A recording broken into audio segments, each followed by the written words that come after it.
So I think the weather is finally starting to get better, but then again, I don't really know because it's the Midwest and the Midwest is very unpredictable, obviously.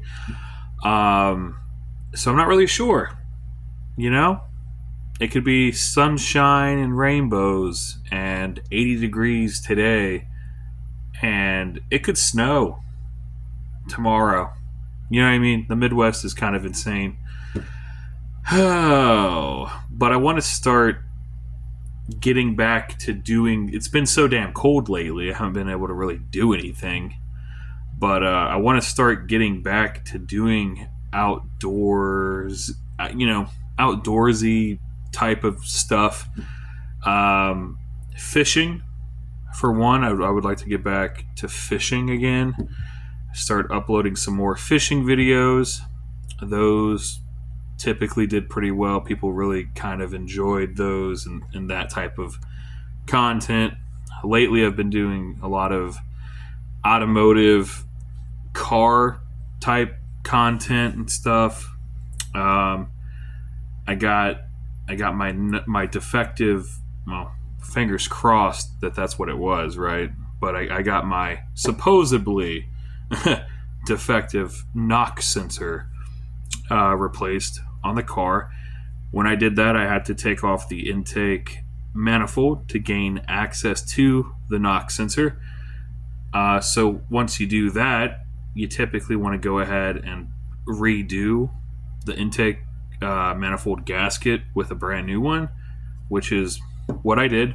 Was able to find an actual OEM factory Toyota intake manifold gasket for like $10 on Amazon. Kind of crazy. I got the replacement knock sensor for like $15. That's insane. All the reviews on it are really good for a $15 part. I was very surprised. It fit perfectly.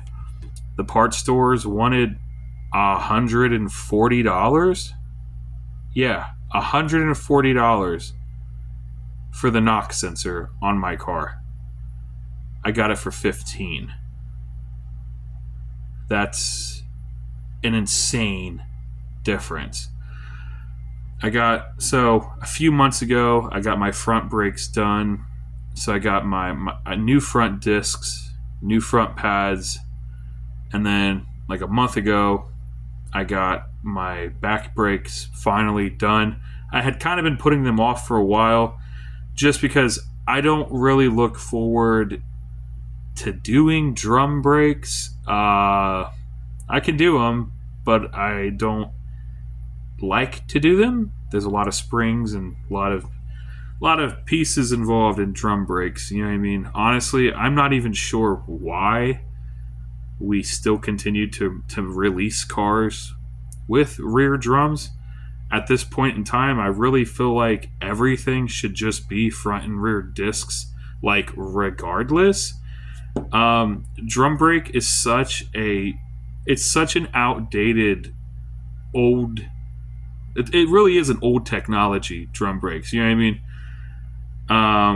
There's even cars still to this day in the like 2020 model cars that still come with rear drum brakes, and I'm just completely perplexed as to why we are still doing that. I don't know. But I got the back brakes done. So new shoes, new drums, new hardware kit with all the springs and everything. It went pretty smoothly, actually, if I'm being honest. I didn't really have a lot of problems doing them. I was able to get them adjusted fairly well. And even currently, it's been, like I said, it's been a few weeks, or maybe it's been about probably 2 to 3 weeks since I did the drum brakes. They feel good.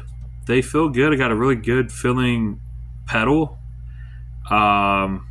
Everything so far feels great. I don't know. Don't really have any complaints about the drum brakes. So that's good. When I took them off, I literally had like no drum pad or no shoe pad left on that. They were pretty much completely gone. The pad completely gone. Wore all the way down to just the metal body of the shoes. So I can't believe they were that bad. But we're good now. You know what I mean? Shouldn't have to worry about those for quite a while. And typically your back brakes usually last around 2 to 3 times longer than your front brakes. I think like 80 or 90% of your main stopping power is in those front brakes. You know what I mean? The back ones just kind of make up the difference. So they typically do last a lot longer than the front brakes do. So shouldn't really have to worry about anything for quite some time. Like I said, I got the intake manifold gasket replaced, got the new knock sensor put in. I've done spark plugs.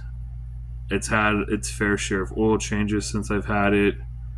I did pretty much a coolant flush on it when I got it. So the coolant is really nice and clean and fresh oil. It's got a new set of tires on it. It's doing pretty good so far. I do have a bit of a power steering fluid leak. I have tracked that down to what it is. There are a couple different power steering hoses, like the rubber hoses. So it all appears to be on the low pressure side, on the like the return lines and stuff. They look like the factory, just like the OEM rubber hoses, and they have gotten really stiff and kind of like dry rotted and cracked and stuff. Like a rubber hose, it's rubber, right? So fresh rubber is supposed to have some bendability to it. It's supposed to be able to move and flex and stuff. Once rubber gets really, really old, it stiffens up and it starts cracking, and it doesn't want to move very well. And that is what those hoses are currently doing. So the hoses are bad. They need replaced. It's not inherently leaking because of the hoses. It's because of the clamps. So it's got the spring style hose clamps on it, and they're just not tight enough anymore, and it's allowing fluid to leak past. But since the hoses are bad anyway, I'm just going to do all of it, get it over with.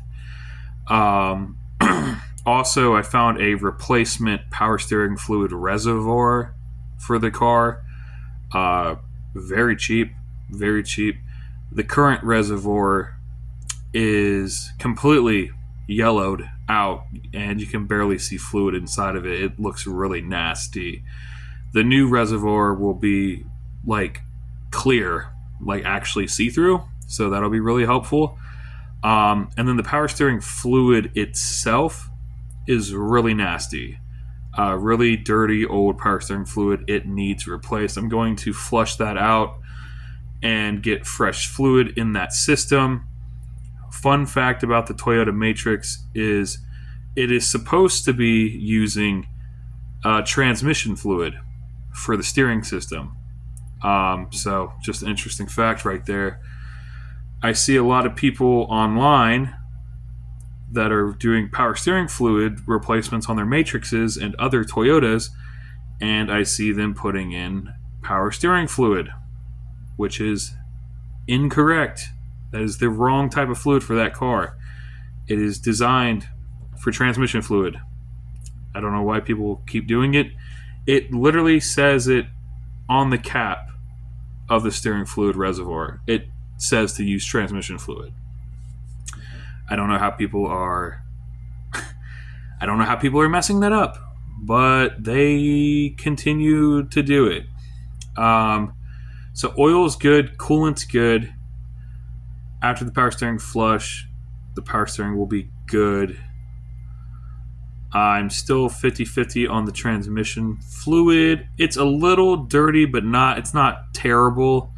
I want to get that drained out of there and get fresh transmission fluid in there just to prevent damages from happening.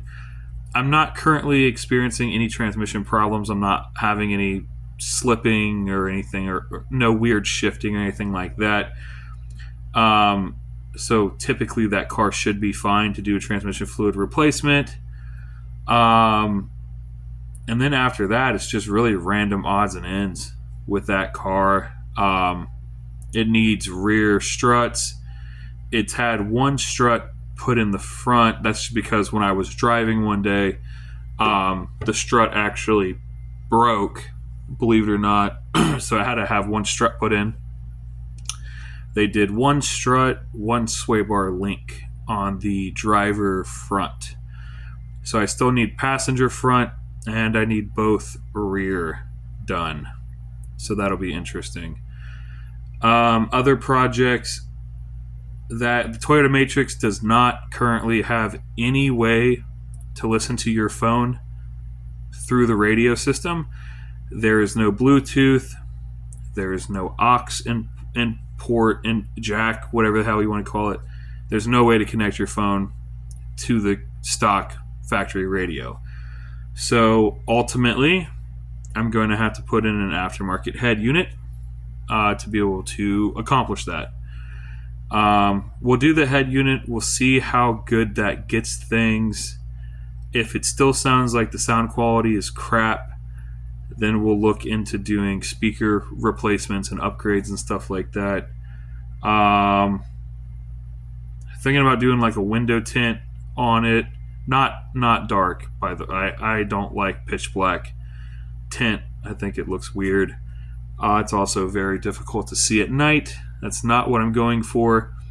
I'm going to be going for something that's actually practical, like a ceramic window tint that actually blocks out the sun's UV rays and actually makes it colder inside the car when the AC is being used.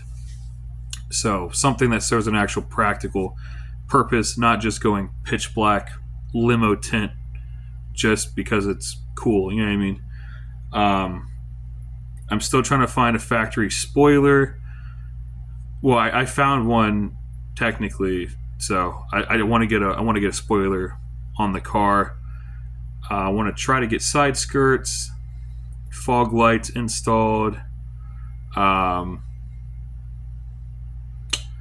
new set of tail lights for the car. The current tail lights are broken and they are cracked. And personally, I don't like the clear tail lights anyway. I think they're ugly for that car. Clear tail lights look good on certain cars. I don't think they look good on the Matrix. So I'm going to source the tail lights off of the slightly older generation. I think that's like 2003 to 2004, 2005 maybe. They had an actual red tail light. I think they look a lot better, so I'm going to go towards those. And then once I get those, I'm going to do it's going to either be like a light to mid smoke lens tint on the headlights and taillights. I think that'll give it a really cool look. Don't know. It needs a cooling fan, like a radiator fan, replaced. I think the shaft, like the bearing in the shaft that fan spins on, is messed up somehow, and occasionally it will spin out of balance and it'll start like shaking and hitting itself in the fan shroud. So that's not cool. Need to fix that as well. Luckily, they are very cheap, very affordable. They are anywhere from $50 to $60 for the entire fan assembly. That's very cheap for this car. Honestly, don't really know what else. That's really it for the Matrix. I've made some pretty good progress on it so far, as you guys can tell in my other past videos with that car. It's coming along pretty nicely. I think it's a nice looking car. There are some spots on it, some body spots that I do want to try to get on and fix. You got like a dent here and there, a scratch here and there. It's no way, shape, or form like a perfect car, but it is in really nice shape for being a 2007. So I do want to try to do anything that I can to preserve and to save that. There is a little bit of rust underneath the car on the underneath sides of like the rocker panels where the pinch welds and stuff are. I want to get those fixed, get that rust cut out, replaced, fixed. Just random odds and ends with the Matrix. I think it'll turn out pretty nicely. I'm looking forward to it. But that's going to pretty much do it for this wrap up. And like I said, once the weather starts getting nicer, guys, and it's not raining every other freaking day and it's not 40 degrees outside, I'm going to start doing a lot more cool outdoors videos, like I said. And that includes fishing videos. We're going to start fishing again, so that'll be cool. But yeah, that's pretty much it to wrap things up, honestly. I appreciate you guys, and I will see you in the next video.